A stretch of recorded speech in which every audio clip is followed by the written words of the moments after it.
express my thanks to our colleagues of all political families here who had initiated this debate today.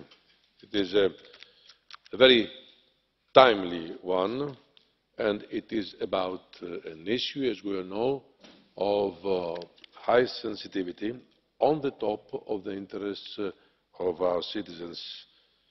And again, thanks to this House for its continuous active interest and support in our joint fight against this odious phenomenon.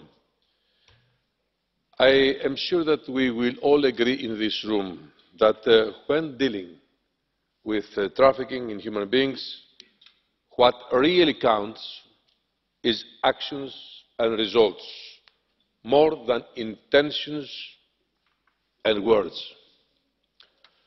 The modern slave markets in Libya and elsewhere, where human beings are bought and sold as cheap commodities, will not be stopped if we do not act now.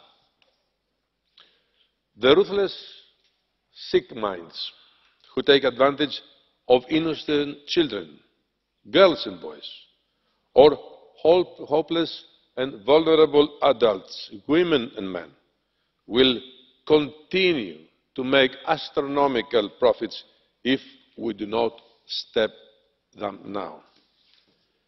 The pain from the torture and the indelible damage on the victims' bodies and souls will not be repaired if we do not protect and take care of them now.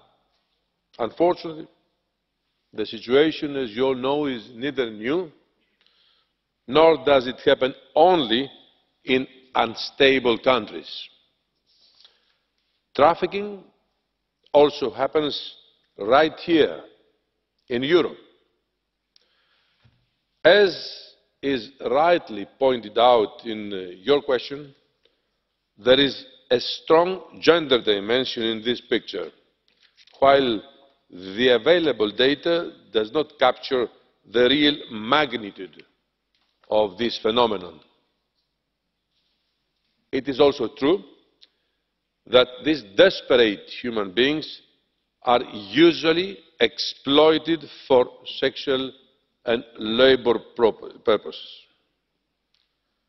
Therefore, what is now needed is exactly to focus on the specific characteristics of this crime and tackle them with the proper tools.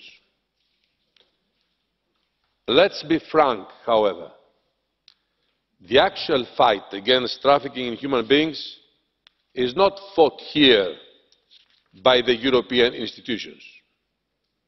It is on the ground, and it is Member States' authorities that need to deliver where needed by joint efforts. As it is obvious, the Commission will continue supporting efforts in these operational endeavours.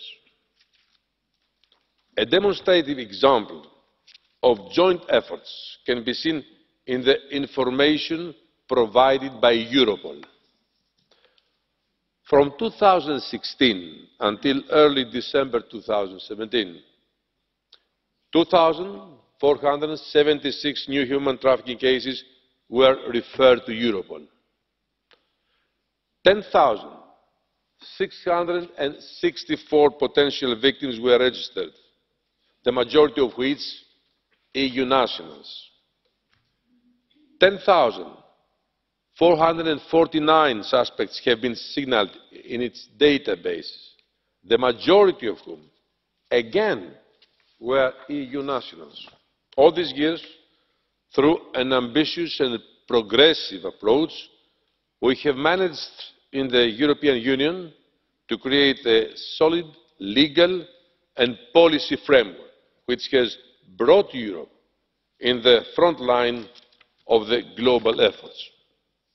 Now it is time, on the one hand, to fully implement and enforce our strong and modern legal armoury, and on the other hand, to step up our efforts with targeted and focused actions. My personal commitment, my personal aim, is to bring tangible results, to be as much as possible operational, to make a difference on the ground.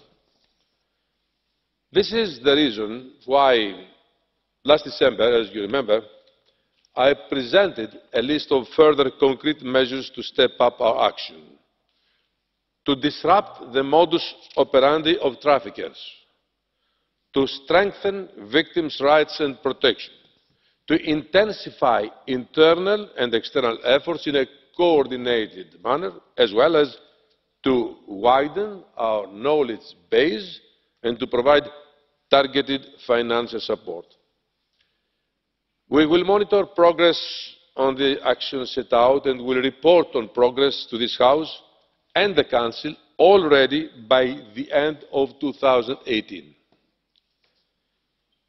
EU-wide updated statistical data on this phenomenon will also be made available to the next progress report in 2018, including on gender dimension, children affected and forms of exploitation.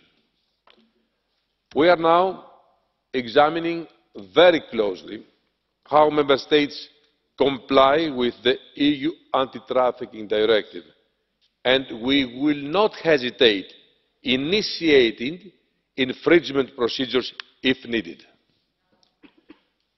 On labour inspections, the Commission will come soon with the second report on the implementation of the Employer Sanction Directive. Moreover, gender plays a pivotal role in our new set of actions. In this respect, we will work closely with the European Institute for Global Equality to deliver practical guidance to Member States on how to implement the provisions of the Anti-Trafficking Directive on assistance and protection from a gender perspective. In terms of resources allocated and funding on the gender dimension, the Commission's comprehensive policy review, the year 2016, demonstrated that almost 20% of funded projects were gender-specific in the period between 2004 and 2015. Future funding priorities by the Commission will ensure that the gender dimension is duly addressed. In that respect, the last call under the Internal Security Fund and Asylum, Migration and Integration Fund places priority on the gender dimension. Finally, the next progress report will also provide an update on the EU-wide progress made at investigative efforts based on Member States' information covering the period between 2015 and 2017. Thank you very much for your attention and, most importantly, for your support. We are all on the same side to give an end to this odious phenomenon. Thank you. I'll start by thanking you again for this very interesting debate and your substantial and useful contributions.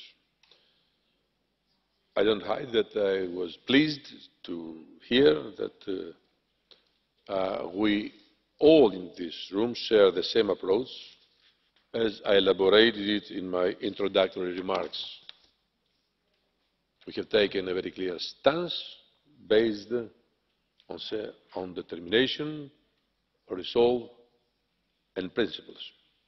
Over the years, the European Union and the Member States have demonstrated a strong commitment to crack down on unscrupulous criminals, to prevent the crime and, most importantly, to protect the victims.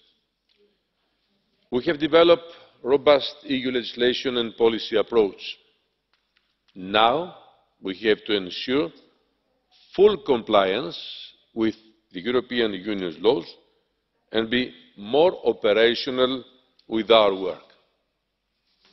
Only if we all work together the Presidency of the Council, Member States, the European Parliament, civil society and our agencies, we can make a difference on the ground, and we are determined to do so.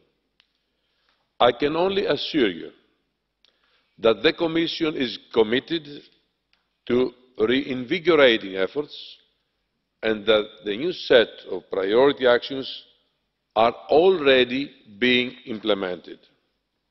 And me personally, as I stressed in the beginning during my introductory remarks, I am committed to deliver on that.